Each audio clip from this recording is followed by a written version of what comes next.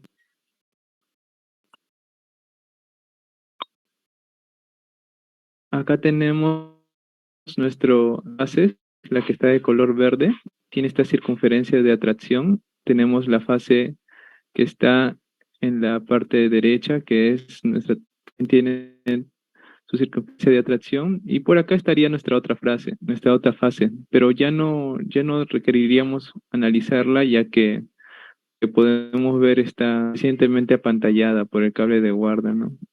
Solo vamos a analizar la incidencia que se puede dar por aquí. Nuestro cable de guarda está protegiendo nuestras fases, pero por acá hay una zona por donde el rayo puede incidir. Nosotros generalmente consideramos que el rayo incide verticalmente. Entonces, estas son las zonas expuestas. Y estas zonas expuestas en la práctica, con los análisis hechos, podemos darnos cuenta que cuando el terreno está más inclinado, esta zona de exposición disminuye. Como se ha efectuado acá, hemos hecho cálculos.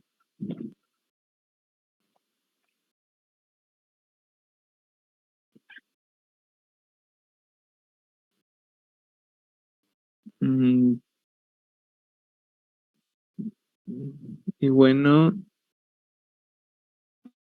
acá en hemos tomado como referencia a la torre número 97, que es básicamente la que tenemos con estos datos de aquí. La torre número 97, tenemos el nivel de su corriente de rayo, con eso hemos podido hallar el radio de atracción de conductores, y con ello hemos podido calcular mediante esta fórmula de aquí. Mediante esta fórmula hemos podido calcular la probabilidad de que el rayo incida en el cable de guarda o también en el cable del conductor. Y bien, hemos utilizado esta probabilidad justamente para calcular el SC4 y el BFR, porque nosotros, como ya sabemos, el SC4 es, dentro de su fórmula, contiene la probabilidad. El SC4 en su definición es la falla de backflash shower por problemas de apantallamiento. Y entonces en su fórmula se necesita la probabilidad de que el rayo caiga sobre el cable de guarda. Utilizamos esta fórmula de acá, que lo hemos extraído justamente del apantallamiento, ¿no? Igualito para el BFR necesitamos también, el BFR en su definición es la tasa de fallas por flashover o por flameo directo, ¿no? Quiere decir que eso sucede cuando el rayo incide en nuestra fase. Y también la probabilidad de que el rayo incida en nuestra fase lo hemos obtenido de este modelo eléctrico. Y hemos estado considerando justamente la inclinación del terreno. Básicamente para desarrollar este modelo electrogeométrico, solo es necesario saber el ángulo del terreno. Si sabemos el ángulo de inclinación del terreno, ese ángulo teta, ya podemos sacar la pedal. Esto es fácil porque una vez que sabemos el ángulo, tenemos la pendiente de esta recta de acá. Una vez que tenemos de esa recta, sabemos que esa recta pasa por este punto de acá, por el de la fase, el punto del el centro de la fase izquierda. Una vez definidas y definidas las circunferencias, podemos calcular estos puntos. Y en base a eso podemos calcular estos espacios y se calcula.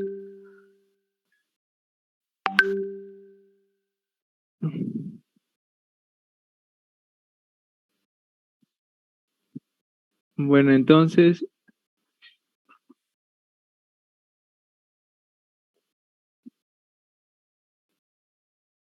bueno, y también es cierto que hemos hecho cálculos en Excel y hemos llegado a la conclusión de que no hubiera, si no hubiera factor de apantallamiento debido al terreno, a la geografía, la probabilidad de que el rayo incida en el cable de guarda sería de 0.85.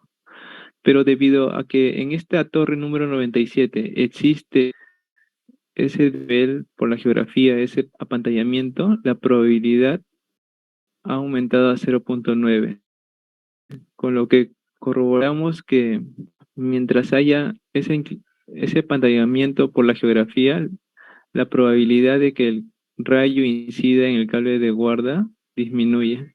Es un factor que nos ayuda en sí.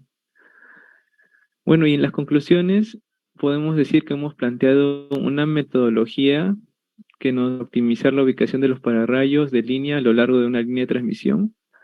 Nos hemos guiado para poder ver los valores de tasas ceráunicas. Hemos utilizado la página de los INERMIN. Hemos utilizado también el modelo electrogeométrico porque hemos visto que también influye en la probabilidad de que el rayo incida sobre nuestro cable de guarda. Y hemos utilizado también la simulación en el software ATP Draw. Hemos tratado de simularlo lo más exacto posible a la línea, o sea, todos los datos los hemos tratado de asemejarlo lo más a la realidad posible. Y en la simulación del software ATP, básicamente lo que hemos hecho es calcular lo que es la corriente crítica. La corriente crítica de flasheo de los cadenas de aisladores. Como podemos ver acá, a ver, acá está la simulación.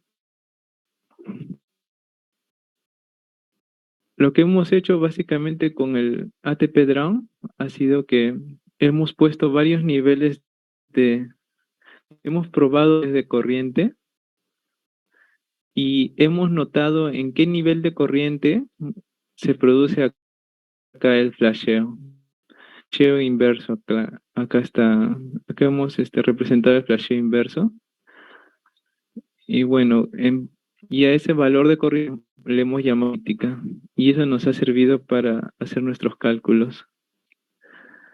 Luego también determinar la corriente de flameo, claro, en cada estructura de la línea, y luego con esta información hemos determinado las tasas de flameo en cada estructura. O sea, hemos determinado el SS4, la tasa con la que se produce el backflash shower, y el BFR, que es la tasa con la cual se produce el flash shower, el contorneo directo al flash shower. Y bueno, también hemos en nuestro Excel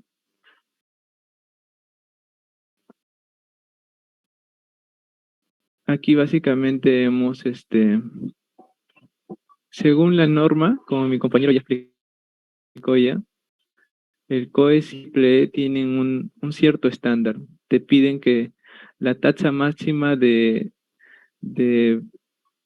fallas por shower o flash shower tengan un cierto nivel. Nosotros hemos escogido el 0.075. Básicamente estamos diciendo, no queremos que las tasas superen ese nivel. Y bueno, en esta sección, acá indicamos hasta qué estándar queremos que podemos tolerar las fallas, por así decirlo. Entonces, acá podemos ver que las columnas que están en rojo básicamente son los lugares donde iría el pararrayos en nuestra línea. Y bueno, eso es básicamente lo que hemos hecho acá.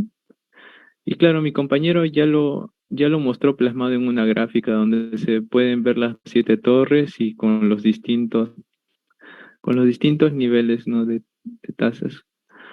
Bueno, y también podemos observar del modelo electrogeométrico que determina la geografía en las condiciones de instalación pueden llevar a lograr un mejor apantallamiento por parte del cable de agua, mejorándose de esa forma el comportamiento de la línea frente a descargas atmosféricas.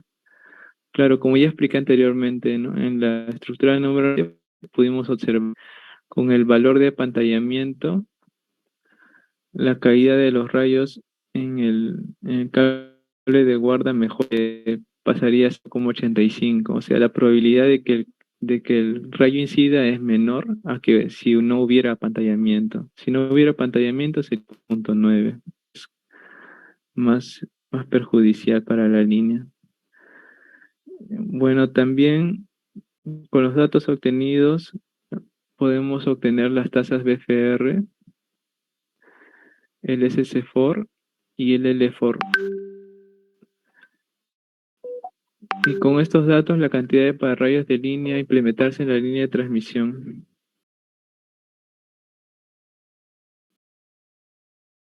Y con estos datos, la cantidad de pararrayos. Y bueno, entonces, de esta manera estamos optimizando, ya que los pararrayos de línea son equipos muy caros. Ujú. Y bueno, también hemos considerado en parte la resistencia de la puesta a tierra, ya que cuando la resistencia de la puesta a tierra es mayor,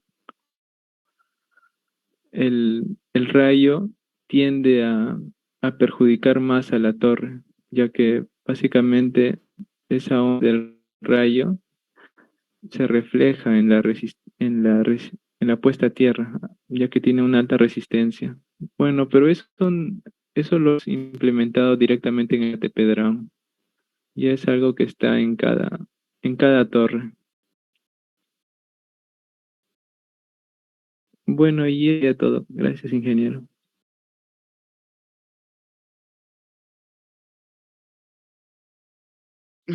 Gracias, compañero. Tengan en cuenta el tiempo, como la vez pasada se tomó 15 minutos aproximadamente. Si no, se va a recortar a los siguientes grupos. Bueno, entonces vamos a pasar al grupo número 2 para que presente su trabajo.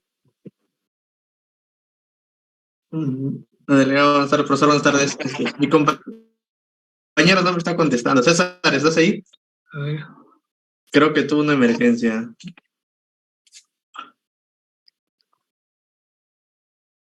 Ya, el grupo 1 se encuentra, o el grupo 3. O puedo presentarlo de manera rápida a mi parte y su parte de mi compañero. Claro, pero sería mejor Sí, ambos estamos presentes, ¿no? preparados, pero no sé qué ha pasado. Le llamo y no contesta. Creo que tuvo una emergencia. Y ya el grupo 1 o el grupo 3, para respetar el orden. Didier, ya llegué del grupo 1. Mi compañero va a proyectar. Sí, compañero. 15 minutos aproximadamente. 15 minutos somos los dos, ¿no es cierto? Todo el grupo es... Sí, por los dos. Ya. Sí. Como la vez pasada también se manejó a ese mismo tiempo. Conforme. Sí, buenas tardes, ingeniero. Ahorita voy a proyectar. A ver. Ya sé. Se visualiza. Sí, sí se logra ver, Alfredo. ¿Podrías Bien. bajar? Justamente aquí inicias. Compañero. Ya. Buenas tardes, profesor. Buenas tardes, compañeros. Somos el grupo 1. Soy David Lizarme y estoy con mi compañero Alfredo Guamaní. Vamos a explicar el capítulo 4 de nuestro proyecto. Vamos a comenzar con el análisis de resultados. ¿Podrías avanzar al siguiente PPT, por favor? Así que tenemos, primero hemos hecho un análisis del diagrama de carga, de los cuales el espacio que vamos a utilizar para poder techarlos con módulos fotovoltaicos. Así que acá dice, realizando los cálculos necesarios, obtuvimos el comportamiento de carga en el techo de la facultad, los cuales son representados de las siguientes gráficas. Acá tenemos un consumo horario en kilowatts, acá tenemos de 24 horas, y en los cuales acá abajo tenemos la representación por colores por cada mes. Por decir, en el mes de febrero el consumo es, como se ve en la parte naranja de abajo, se ve que es casi nulo porque esas épocas no hay clases en la facultad. Y también podríamos haber tomado en cuenta factores como, por decir, la mitad del año también donde son vacaciones, y ahí también se representan en las gráficas. Y también tenemos un resumen de lo que sería, por decir, un consumo que ya sería mensual, consumo energético. Acá tenemos las partes más bajas y ahí subiría en la parte de febrero, marzo hasta diciembre, que en los cuales tenemos de máximos consumos sería mayo y julio. Si observamos las gráficas, tenemos la representación usuario tanto de forma horaria, como dijimos, como de mes a mes, en los cuales, como expliqué también, enero y febrero son las partes bajas de consumo energético. Siguiente, por favor, Alfredo. Ya, y también tuvimos un análisis de radiación, en los cuales también tenemos un análisis que viene de la parte, también que viene de parte horaria. En nuestro caso, como explicamos también en la parte de metodología, obtuvimos los datos de la página de SolarGIS, en los cuales, o sea, nos da una radiación por día y también nos dio una radiación anual. Así que como que estamos 2022, agarramos de la información que viene del 2021. Por lo tanto, acá tenemos también un gráfico el cual muestra la radiación en ciertas etapas del año, en los cuales, por decir, tenemos el mes de abril como con máxima radiación, de máximo aprovechamiento. Y acá tenemos la energía de horas pico en la parte derecha, el cual se muestra que serían de 9:30 a las 14:30, que van casi por 4 horas y tanto, que también se dieron en los cálculos. Y siguiente. A ver, esta parte le paso para mi compañero, que les podrá explicar. Sí, buenas tardes, compañeros, ingeniero. Bueno, yo voy a explicar el balance de consumo horario en la central solar fotovoltaica. Básicamente, aquí se muestra la carga que junto con toda la energía solar y también junto con las baterías y el consumo que se va a desarrollar a lo largo del periodo que vamos a analizar, ¿no? Que es prácticamente día.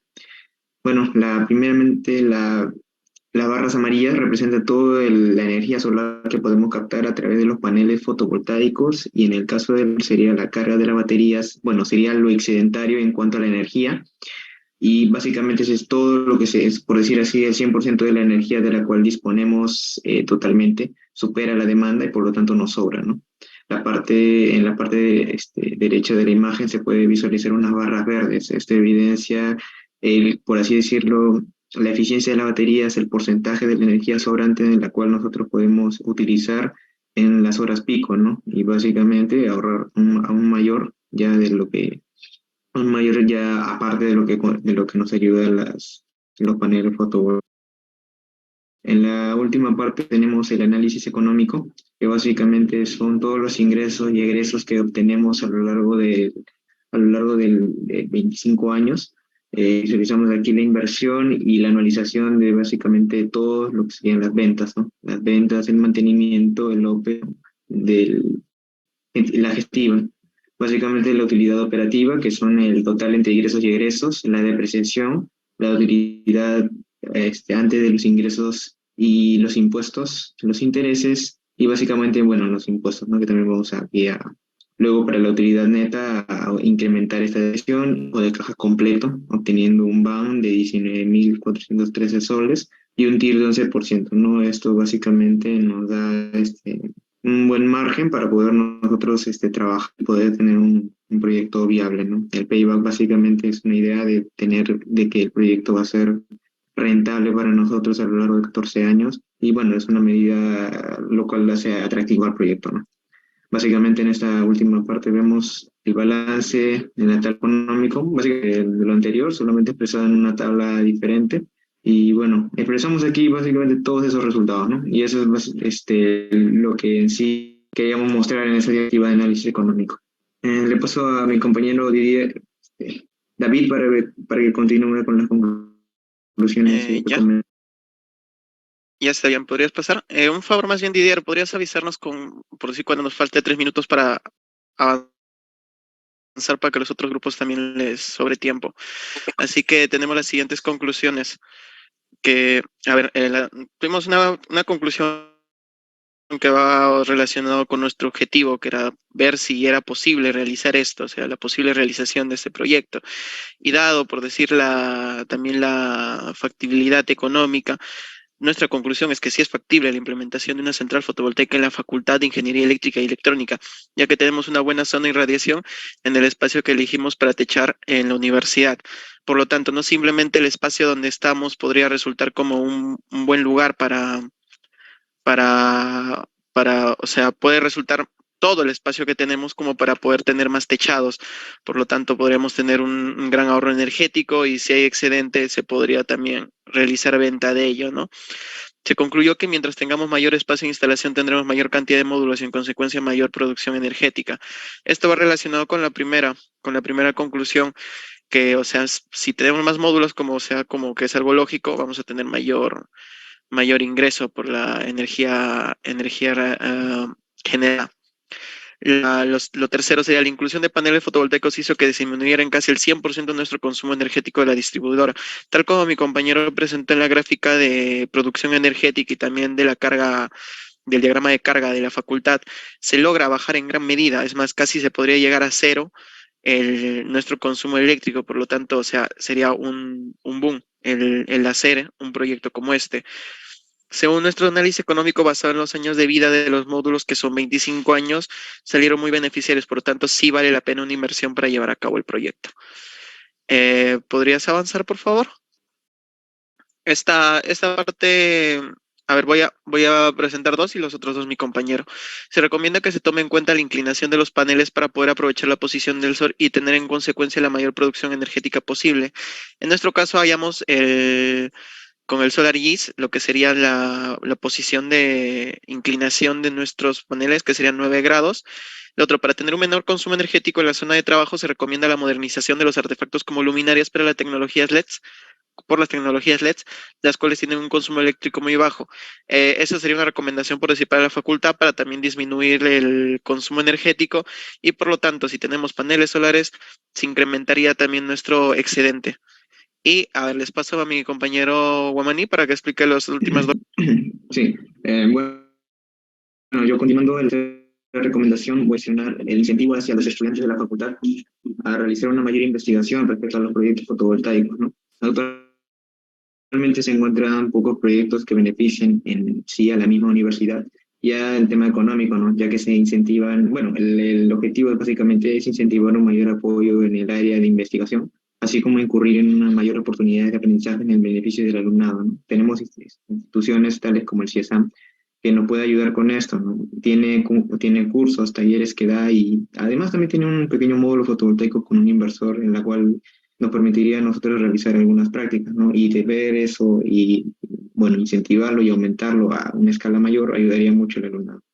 Como cuarta recomendación, tener en cuenta el cambio climático, lo cual involucrará en la irradiación recibida para futuros proyectos fotovoltaicos, así como también incluir más tipos de pérdidas como el polvo o la humedad en nuestros paneles, ¿no? Básicamente esto sería más que todo a largo plazo, ¿no? Básicamente el objetivo era ese, ¿no? En sí, el objetivo es la misma dinámica que existe en el mundo actual, nos impulsa a realizar una mayor orientación de los estudiantes hacia las energías renovables y justamente a una mayor eficiencia en el diseño de paneles, ¿no? Tal vez incentivar mucho la facultad hacia ese lado del diseño tal vez sería muy beneficioso para nosotros y para la universidad también. Bueno, eso sería todo por nuestra parte, ingeniero. Esta parte del método PERT y CPM lo compartiremos en el drive que el delegado nos comentó Y bueno, quizá en la próxima clase lo expongamos.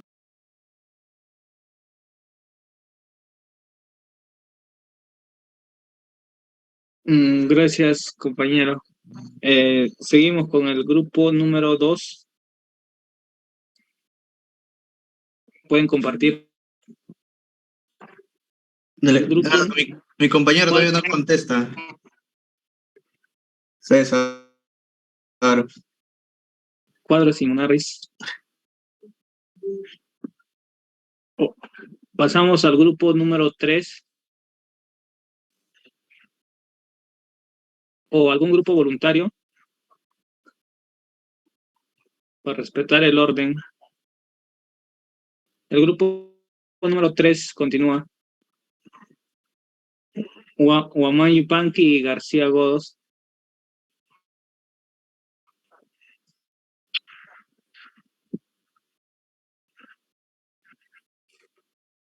Compañero, buenas tardes.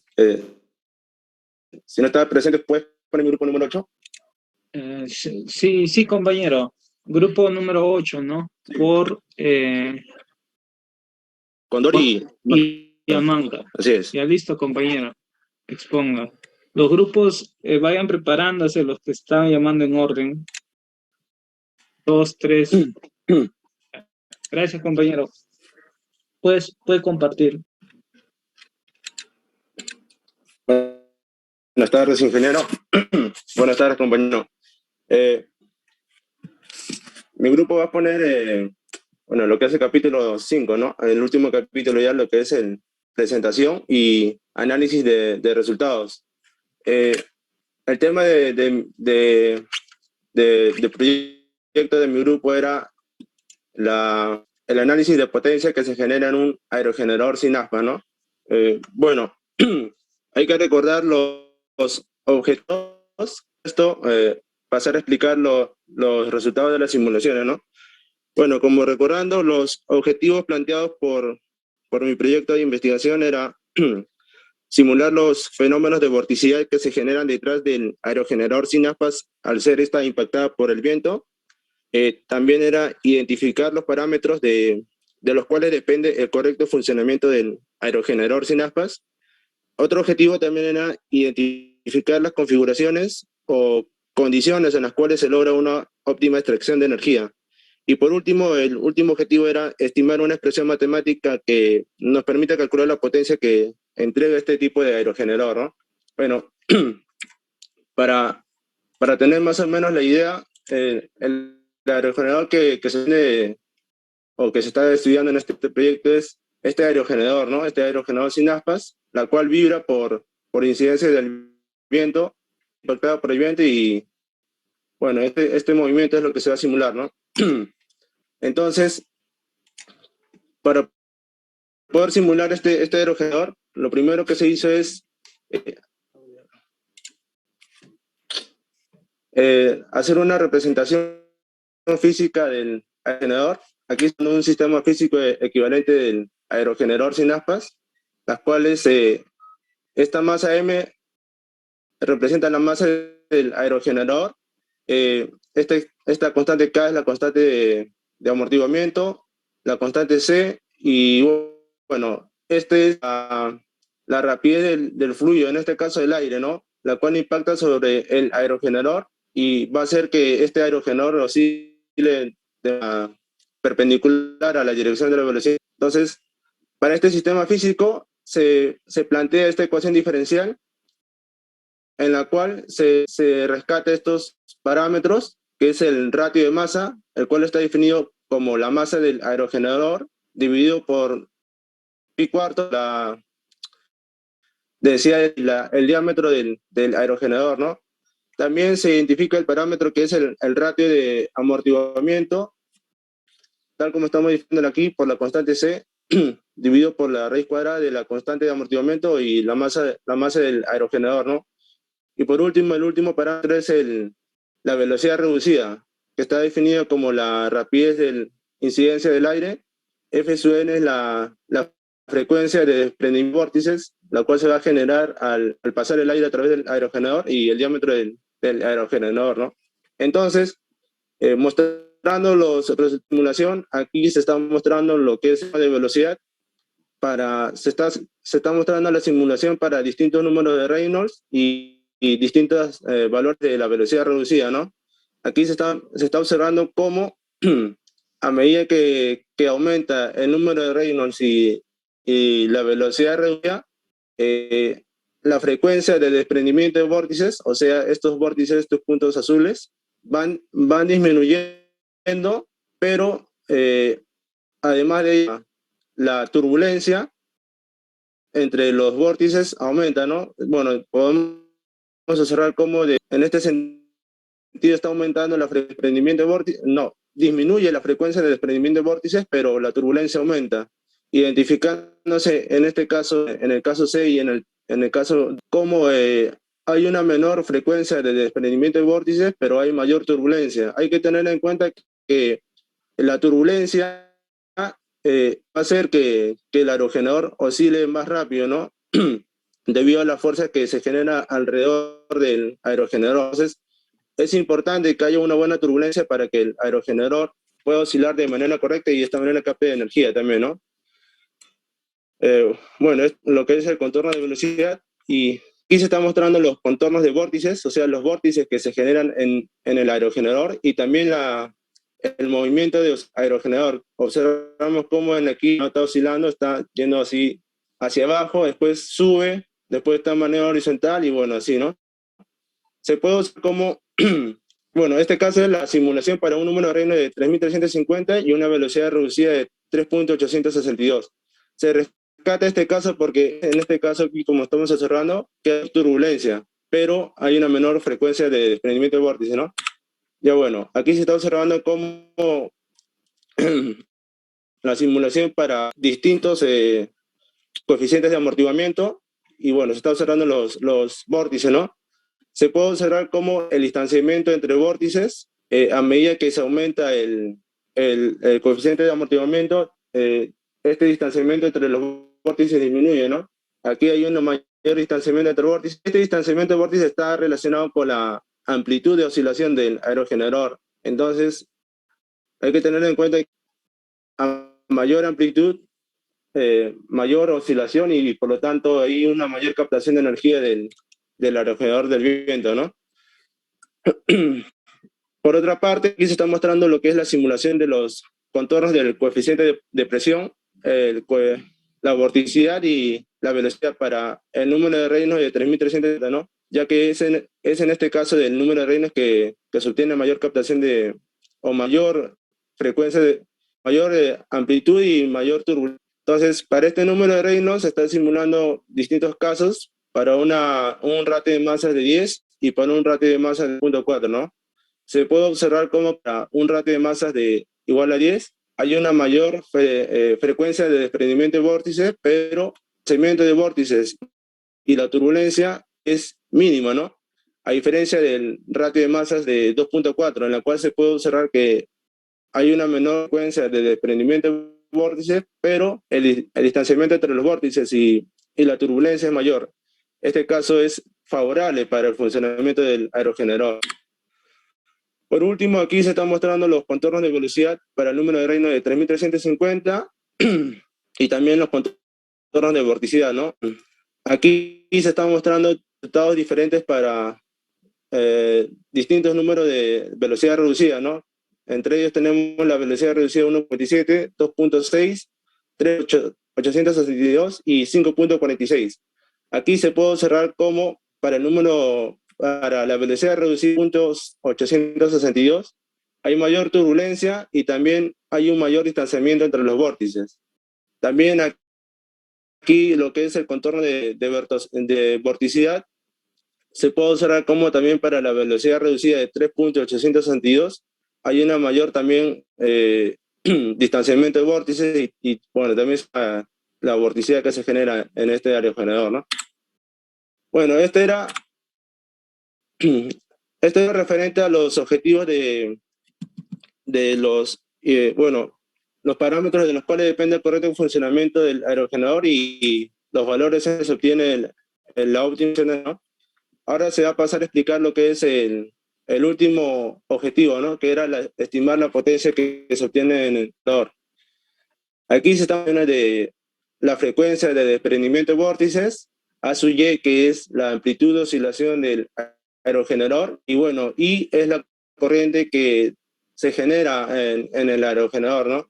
Aquí se está mostrando una tabla en la cual se está mostrando la frecuencia de desprendimiento de vórtices y la amplitud de oscilación del aerogenerador, ¿no? Esto para distintas velocidades del viento y para distintas velocidades reducidas. Se puede observar cómo a medida que la velocidad del viento aumenta, la frecuencia de desprendimiento de vórtices también aumenta y también aumenta la amplitud de oscilación del aerogenerador. Pero observamos que a medida que la velocidad del viento aumenta, en este caso la amplitud también aumenta, pero empieza a decrecer. Llega a un valor máximo o empieza a decrecer, ¿no? En este caso el valor máximo de la amplitud es de 46,3 y para ello corresponde a la velocidad de desprendimiento de vórtice de 0.95 Hz, ¿no? Entonces, ahora lo que se muestra a continuación es la corriente y la potencia que genera el aerogenerador. En este caso también se están mostrando los mismos resultados para distintas velocidades y también distintas velocidades reducidas, ¿no? Aquí puedo observar que conforme aumenta la velocidad reducida, la potencia que se genera también aumenta, pero llega a un valor máximo y esta empieza a decrecer, ¿no? Entonces, se puede observar cómo para una velocidad reducida de 4 se obtiene una máxima amplitud de oscilación y también una máxima potencia, ¿no? Aquí se está mostrando la curva de rapidez del viento versus potencia.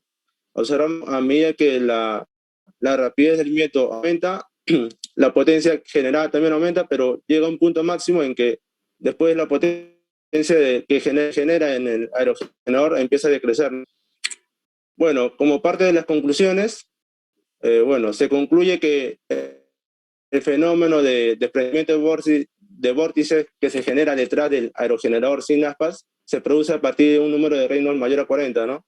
Y por otro lado, los parámetros de los cuales depende el correcto funcionamiento del aerogenerador sin aspas son el ratio de masa-amortiguamiento, el ratio de masas, la velocidad reducida y el número de Reynolds. Además, se ha identificado que la generación de potencia, o sea, la extracción de energía, depende de estos parámetros, ¿no? Y también, tras un estudio de diversos aerogeneradores en el mercado, se concluye que la máxima potencia que entrega el aerogenerador sin aspas todavía dista de la que entrega, por ejemplo, los aerogeneradores tripalas, ¿no? Que se usan en las plantas eólicas. Sin embargo, este tipo de aerogeneradores presentan ciertas ventajas, como que no provocan interferencia de radio, de señales de radio, no generan ruido, y por este motivo puede ser una buena opción para implementarla en lo que es la generación distribuida. Ahora doy pase a mi compañero Manga. Bueno, sí, buenas tardes, ingeniero, buenas tardes, compañeros. Voy a seguir con la parte de conclusiones. Otra de las conclusiones que se tomó es que los valores de los parámetros con los cuales se consigue maximizar la extracción de energía son a una ratio de masa-amortiguamiento de 0.25, una ratio de masa 2.4 y una velocidad reducida de 3.862, y también un número de Reynolds de 3350. Bueno, con estos valores se logra alcanzar un coeficiente de potencia medio de 0.253. Otra conclusión es que a partir de la expresión matemática con la cual se estimó la potencia que entrega el aerogenerador, se concluye que a medida que aumenta la rapidez del aire, también aumenta la potencia que entrega el aerogenerador sin aspas hasta llegar a un punto de máxima potencia y luego decrece conforme aumente la rapidez del aire. Otra conclusión más es también que tras realizar un estudio de los parámetros mencionados anteriormente para la maximización de potencia, se identificó que la configuración óptima de extracción de energía no se corresponde con la de amplitud máxima. Adicionalmente, se concluye que el incremento de la ratio de masas produce una disminución de potencia generada. Siguiente diapositiva, compañero. Bueno, recomendaciones y trabajos futuros.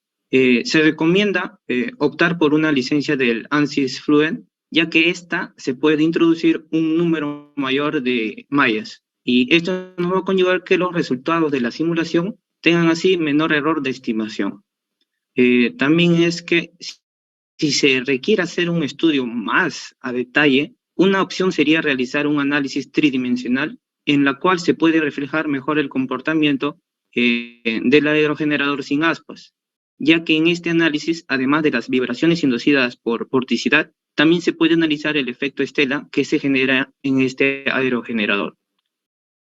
Se ha podido identificar a partir de las simulaciones que los vórtices desaparecen a partir de cierta distancia, de lo cual se genera, por lo cual esto motiva a realizar un análisis de los distanciamientos que debería haber entre aerogeneradores sin aspas, esto con el fin de que se capte de una manera adecuada la energía del viento. Bueno, ingeniero, eso sería todo por nuestra parte del grupo número 8. Un momentito, a ver. Retroceda ahí la siguiente diapositiva. Concluyes, por ejemplo, Sí, ingeniero. 6 concluyes. ¿Cuántos objetivos específicos, cuántos tenías?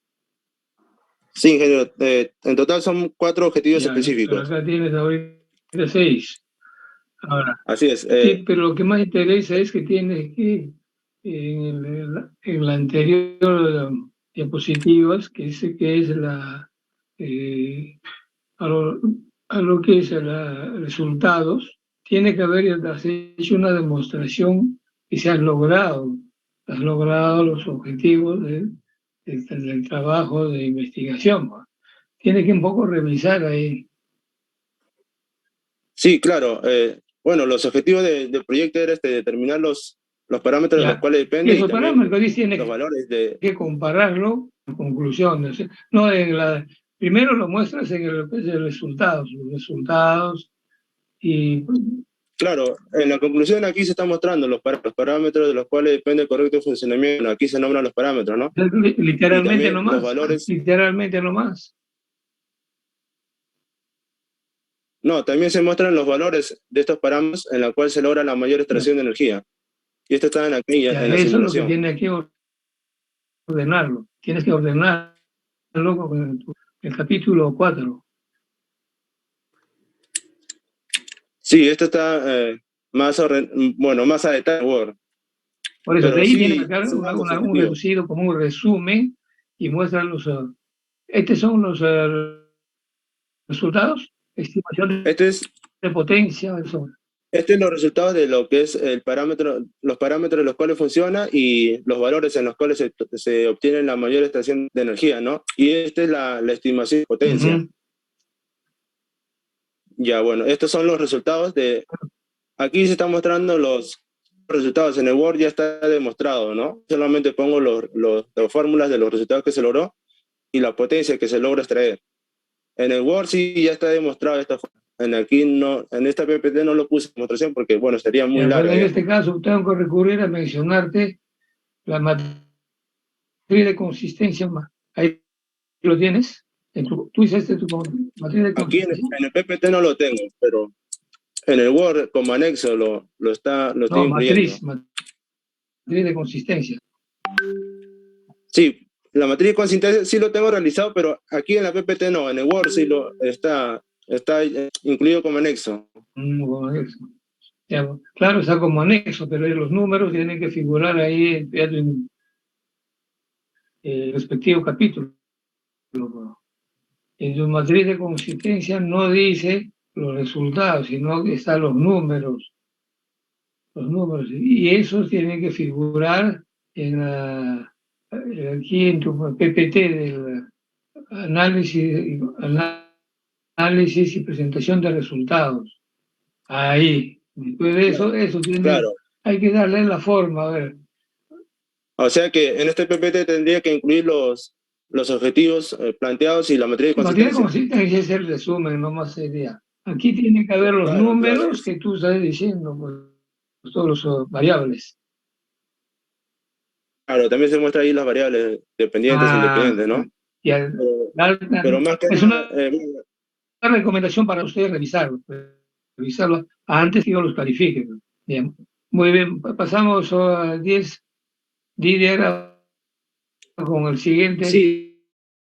sería el grupo número 2, no sé si ya solucionaste su problema, Ya, Cuadros y Munares, y luego sigue el grupo número 3, Guamán y Palki y García Gómez. ya. El grupo número 2, Sí, ingeniero, ahí está. César, estás ahí. Sí, por eso. Ya.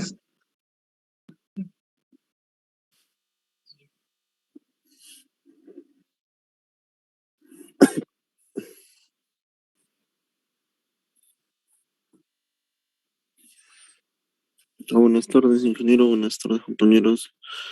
Somos del grupo 2. Nos toca exponer sobre nuestro proyecto, que es la ampliación y mejoramiento de las redes eléctricas en la localidad de Curimán, ubicada en Cayali. En esta ocasión toca presentar sobre los resultados y las conclusiones.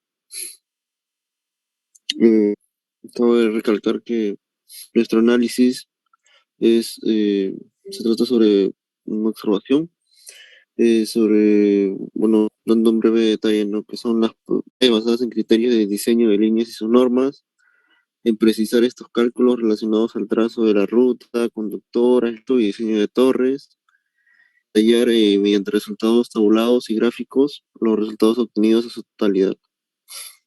Siguiente, compañero. Para nuestros resultados vamos a hacer una comparativa con basándonos en parámetros sacados del mismo Cenami y de los datos de la misma concesionaria eléctrica de la zona. De los datos de Cenami vamos a sacar los datos del viento y bueno, de temperatura y, y, y- y fuerza del aire, ¿no? Que nos va a ayudar para sacar los parámetros necesarios para el diseño, ¿no? De la ampliación y mejoramiento de estas redes eléctricas. Estos son datos obtenidos del mismo departamento de Cayali del Senami. Siguiente, compañero.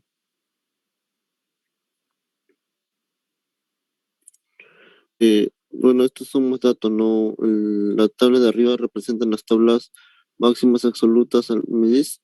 Bueno, la de abajo, la temperatura mínima absoluta mensual, que bueno, son importantes, ¿no? Para la obtención de los parámetros necesarios para el diseño a la hora de, de ingresar datos al simulador, ¿no? Siguiente, compañero. Bueno, nos hemos apoyado mediante el software Excel. Usando Excel, pues los parámetros como la gradiente superficial y campo eléctrico y magnético, en un Excel que hemos programado, pues nos ayudan a obtener eh, datos característicos de las líneas que vamos a usar, basado en fórmulas que se basan en normas, no normas que se deben cumplir para las reglas de diseño. Siguiente. Estas son algunas de las tantas ecuaciones que estamos usando para obtener los cálculos de nuestro diseño. Por ejemplo, para nuestra red de la línea primaria, este es uno de nuestros cálculos, que consiste en la resistencia eléctrica. La vamos a relacionar la resistencia del conductor en cortocircuito a 20 grados Celsius por 1 más una constante que es 0,036 por la temperatura máxima menos 20 grados. Bueno, y así varias ecuaciones sacadas de norma y dándonos en datos de la misma localidad de Cenami y datos de concesionaria, vamos a poder obtener el parámetros necesarios que vamos a la hora de la hora ingresar a nuestro simulador. Siguiente, compañero. Bueno, este es otro de las tantas ecuaciones que también estamos usando, ¿no? Para el cálculo de resistencia eléctrica de los conductores a otra temperatura, ¿no? Siguiente. Este es uno de los consumos unitarios de la zona, sacado de una concesionaria que hemos conseguido, ¿no? Basándonos en otros proyectos similares. Hemos obtenido estos datos locales de los consumos por horas unitarias de ciertos de ciertas cargas de la zona. Siguiente, compañero.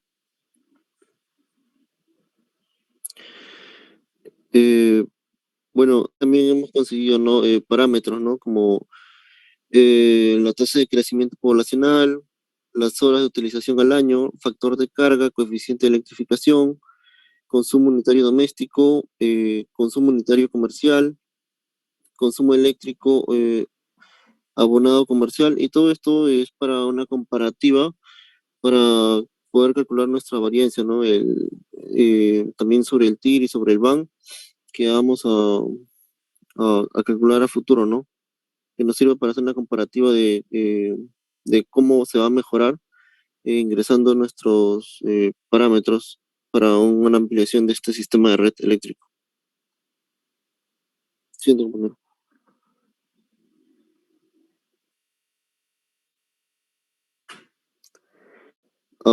Bueno, estos también son datos no obtenidos de la misma concesionaria que estamos obteniendo, ¿no? El comunitario anual, el consumo anual de energía por sectores, la energía total vendida anual, pérdida de energía total requerida. Estos datos vamos al final, ¿no? Compararlos y ver, ¿no? A la mejora, ¿no? Y ver, poder dar unas buenas recomendaciones y de ahí sacar una conclusión, ¿no? Del por qué es necesario un mejoramiento y ampliación del sistema eléctrico ya en la zona, ¿no? Fundamentando con cálculos, ¿no? Eléctricos, ¿no? Con conocimientos eléctricos. Sí, Ya, y esto es mi ingeniero para agregar, este es bueno, la proyección, ¿no? De 20 años que hemos realizado. Ya. Acá tenemos, por ejemplo, las distancias verticales de las estructuras que se van las alturas del poste, de las fases R, S y T. Esto más que todo solo para el electro-Ucayali. Acá también el cálculo mecánico de los conductores que se ha desarrollado con los datos que se ha obtenido de Tsunami. Y acá tenemos las hipótesis 1, la 2, la 3 y la 4 para las distintas alturas que sean más arriba. Y acá hemos hecho mediante lo hemos sacado desde la aplicación de Geonet de la empresa concesionaria ingeniero, y ahí hemos ubicado los puntos, ¿no? De los postes, de las estructuras que son del modelo PAT0. Acá también hemos ubicado las estructuras, las ubicaciones que se ha logrado extraer, ubicando los puntos. Y acá tenemos los resultados y conclusiones. Bueno, entre los cálculos de la caída de tensión y configuración, el cálculo de caída de tensión y las pérdidas de potencia y energía se basan en los siguientes criterios. La tensión de salida entre fases va a ser 22.9 y el porcentaje de caída de tensión no debe exceder los 2.5%. También se consideró para todas las cargas del proyecto una proyección de 20 años. Y para el balance de corrientes entre fases se ha efectuado tratando de que los eléctricos se aproxime a lo ideal, que es lo calculado, ¿no? De manera teórica. Esto es para un sistema trifásico balanceado. La factibilidad de edificación del diseño, nos va a ser proporcionado por la concesionaria Electro-Ucayali, donde tendremos que dar una carta con solicitud para dicha factibilidad, ya que, bueno, este es como un proyecto, ¿no? Y lo tienen que aprobar primeramente.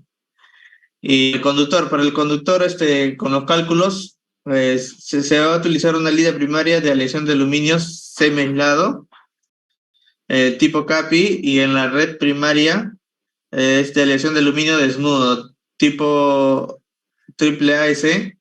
La sección del conductor ha sido definida tomando en cuenta los siguientes aspectos, ¿no? Los cuales son la corriente y cortocircuito, los esfuerzos mecánicos que no hemos podido todavía ahorita presentar, por el tamaño de la hoja y lo dejo en la otra laptop. La capacidad de corriente en régimen normal, la caída de tensión y seleccionar un conductor de 120 milímetros para troncal de la línea primaria y 120 y 70 milímetros cuadrados para las redes primarias como la sección requerida para esto. Los accesorios conductores que se utilizan en las líneas y redes primarias son grapa de ángulos, grapa de anclaje, grapa de doble vía, varilla de armado, manguilla de empalme y manguita de reparación. Esto lo hemos sacado más o menos como mi compañero nos ha explicado, de un proyecto ya que es similar, ¿no? Que es de la ampliación de la red eléctrica. ¿Sí? Por eso hemos agarrado esos puntos. Y eso sería parte de nuestra presentación, ingeniero. Gracias.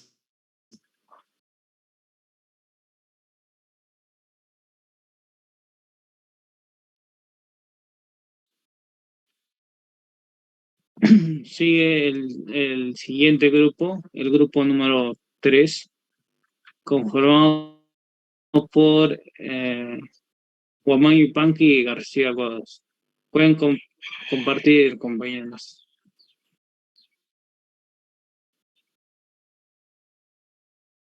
¿Es el grupo 3? Sí. Sí, ingeniero. Buenas tardes. Somos el grupo 3. Voy a proyectar.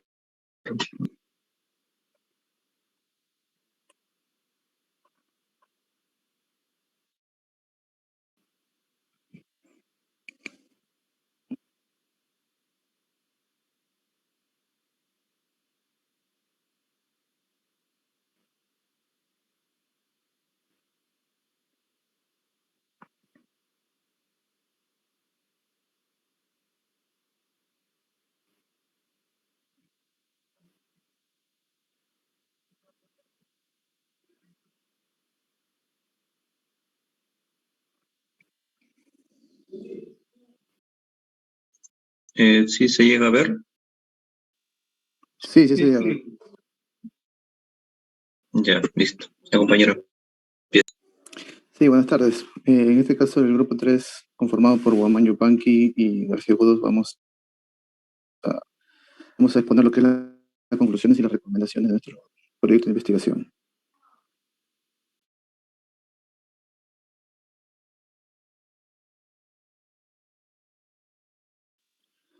Muy bien, número 1. Una de las primeras conclusiones a las que se ha llegado es, ¿no? y el motivo, la motivación para elegir este proyecto fue el de, ¿no?, conseguir lo que es el sistema fotovoltaico se logra, ¿no?, beneficiar a las familias con energía eléctrica, ya que el servicio con el que cuentan no es el más óptimo, ¿no? Tiene sus limitaciones. Aquí, por ejemplo, tenemos dos imágenes en donde podemos encontrar, no solamente el beneficio sería para lo que es digamos, un hogar o una familia con escasos recursos, ¿no?, que sería uno de los mayores beneficios, ¿no? También puede ser para un hogar, ¿no?, de nivel medio, ¿no?, alto económicamente. Igual genera de alguna forma un gran beneficio para ellos, ¿no? Y se aprovecha lo que es, ¿no?, este recurso tan importante que es el de la radiación solar. Siguiente, compañero. Segundo, es importante, ¿no?, que en la generación eléctrica convencional, señalar que en la generación eléctrica convencional, las centrales de generación, ¿no?, están localizadas, ¿no?, a una distancia muy alejada, ¿no? Y que debido a esto hay unas limitaciones, ¿no?, que ya, dentro de las cuales las más importantes son las pérdidas, ¿no?, que van entre un porcentaje de 4% y 19%, ¿no?, en todo lo que es el proceso de transmisión. Para la distribución, ¿no?, tenemos la distribución, por ejemplo, robo digamos, de los materiales que conforman este sistema, ¿no? Todo esto lo podemos agregarlo, anexarlo a lo que es una serie de limitantes, ¿no?, de ese sistema. Entonces, y así como la región, ¿no?, la tarifa de la región, dependiendo. Lo que nos lleva a que la generación distribuida, ¿no?, en este caso, minimiza las pérdidas técnicas, ¿no? Por estar localizadas de una forma más cercana, a un lugar más cercano geográficamente, ¿no? A los centros de consumo que serían, en este caso, destinados para nuestro proyecto, lo que son los hogares, ¿no? Digamos, de bajos recursos. Si pasas a la siguiente diapositiva, compañero. Entonces aquí tenemos, ¿no? El aprovechamiento de la energía solar por medio de nuestros paneles fotovoltaicos. Así obtenemos una tensión, una corriente en corriente directa, y por medio de este inversor lo llevamos a corriente, ¿no?, alterna, para hacer el uso respectivo tanto de nuestro hogar, ¿no?, de los hogares a los que se quiere implementar este proyecto, o también colaborar de una forma al sistema, ¿no? Eso ya sería un autoconsumo, que es lo que se tiene proyectado para estas familias. Siguiente, compañero. Tercero, la generación distribuida con energía renovable limpia, ¿no? Verde, de mayor importancia hoy en día es la energía fotovoltaica, ¿no? Es el boom, uno de los sistemas que más se está utilizando, ¿no? Ya que mediante la radiación solar obtenemos la energía eléctrica que requiere para el desarrollo de un país. Con ello se evita el deterioro del medio ambiente, ¿no? Más que valiosa y de peso para fomentar el uso de estos sistemas, ¿no? Como ejemplo tenemos a los países de México y Brasil, que son digamos, uno de los primeros que en nivel latinoamericano, que han hecho uso de estos sistemas, ¿no? Ya que poseen instalaciones solares que van desplazando enormemente a los fósiles, ¿no? Y esto es, digamos, el futuro. El futuro, si nosotros queremos conservar nuestro medio ambiente, eliminar, digamos, lo que es el CO2, reducir el CO2, tenemos que hacer uso de estos sistemas de energía limpios, ¿no? Verdes que vamos a ver con mayor frecuencia. Siguiente, compañero. Entonces, aquí tenemos una imagen justamente graficando la importancia, ¿no? Digamos, la capacidad del sol, que es de energía abundante, ¿no? Usa energías renovables, ¿no? Reduce los costos de la electricidad, es por eso que hemos elegido para nuestro proyecto el sistema fotovoltaico. También ayuda al ruido, ¿no? El ruido, que es un fenómeno inherente a lo que es el sistema de transmisión de energía eléctrica convencional, ¿no? Y amigable con el ambiente, ¿no? Que nos permite cuidar nuestro medio ambiente.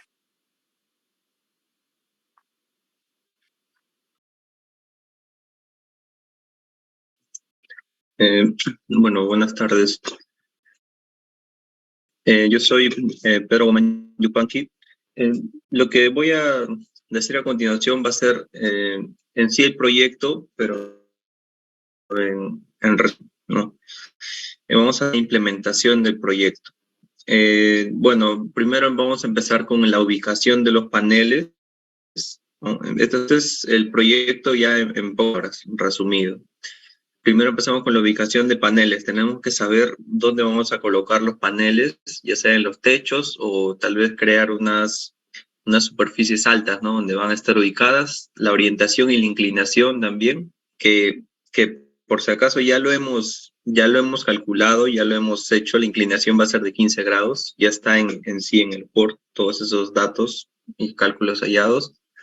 También la configuración de los sistemas fotovoltaicos. Ahí es donde hacemos los cálculos para saber qué tipo de batería vamos a adquirir, qué tipo de inversor, su potencia, ¿no? Las baterías y todos los datos que vamos a usar. También saber cuánto de potencia en promedio tienen las viviendas del lugar donde vamos a llevar el proyecto, para poder ver de qué manera, cuál va a ser la manera más óptima, ¿no? de adquirir estos productos.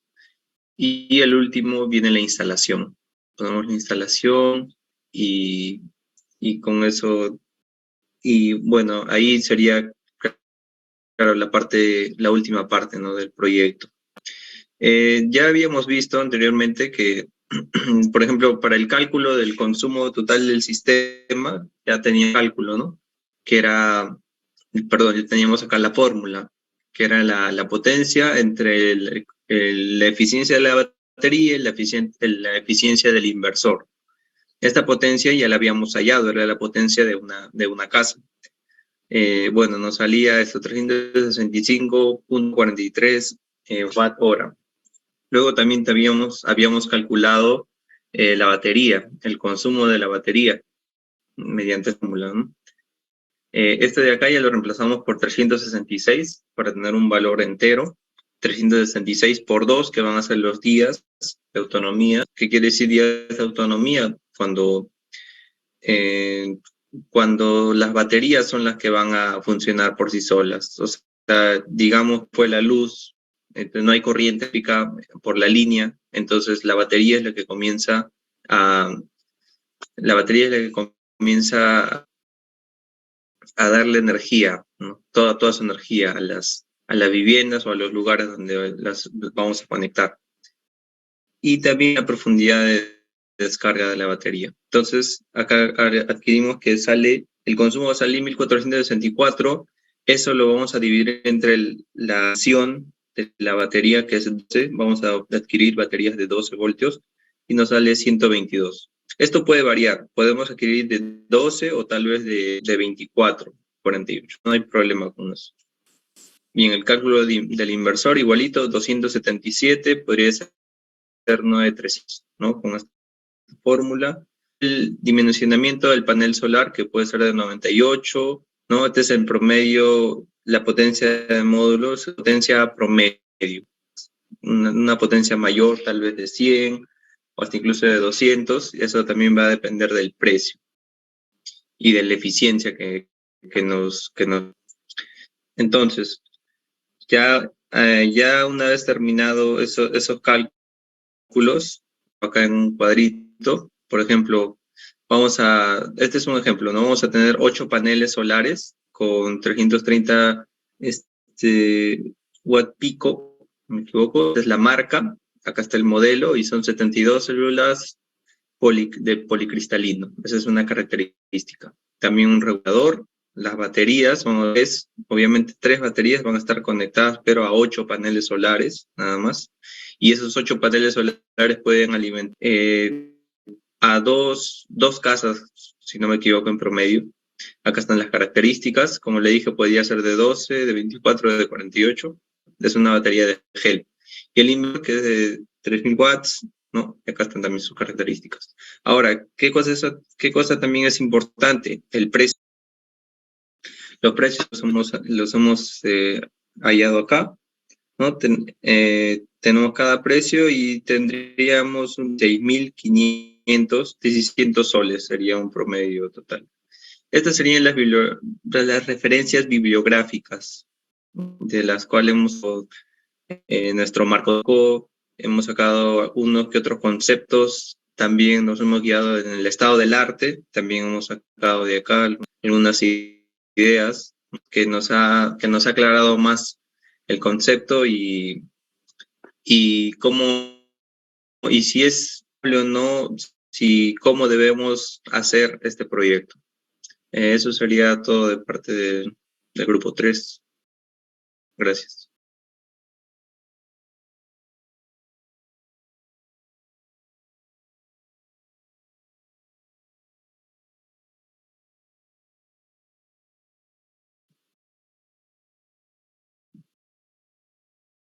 Didier. Sí, profesor. Ya va a ser las 6, ¿eh? Sí, ahí culminaría, le iba a decir, porque ya no va a alcanzar tiempo. En todo caso, hoy día sí se ha avanzado, ¿no? El grupo 1, 2, 3, 4, 5 han presentado y el 8 que fue voluntario, ¿no? Mañana quedaría pendiente el grupo número 6, 7, 9, 10 y 11. ¿Y dónde hacemos la sustentación del trabajo? Claro, ahorita solo se presentó el Por eso, pues yo le dije de que organizar esta parte es casi una revisión nomás y lo tienen listo. Lo que no va a, llamémoslo así, dar el mejor resultado, la presentación para cualquier reunión y sobre todo como producto final, los PPT es una ilustración para exponer algo, pero el informe es el que tiene mayor peso, incluso en las evaluaciones, si ustedes se han dado cuenta, bueno, en las dos prácticas tiene que haber analizado las evaluaciones. Entonces mañana, más o menos a las 6 a 7, yo tengo que ir al aeropuerto.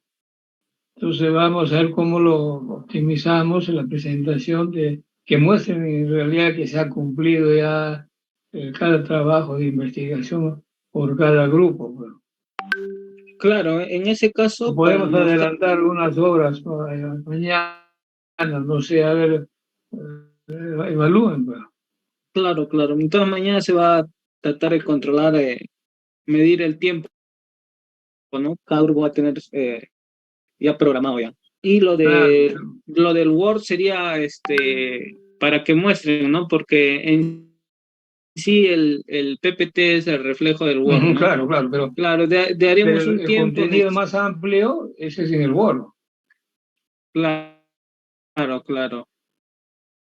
Por ello, como ya se estaba exponiendo ahí el avance en Word, ¿no? Bien terminan las exposiciones en PPT, pasaría de manera breve los Word, ¿no? Para que usted lo revise y se le envía, luego se le envía su correo también para que usted lo revise. Claro. Ya, pues vamos a tratar de optimizar el tiempo mañana. Sí, profesor. Y cuando yo les hago una sugerencia, no es que ahorita me lo he leído todo, pero ya veo algunas fallas, algunos errores, por ejemplo, de lo que les mencioné,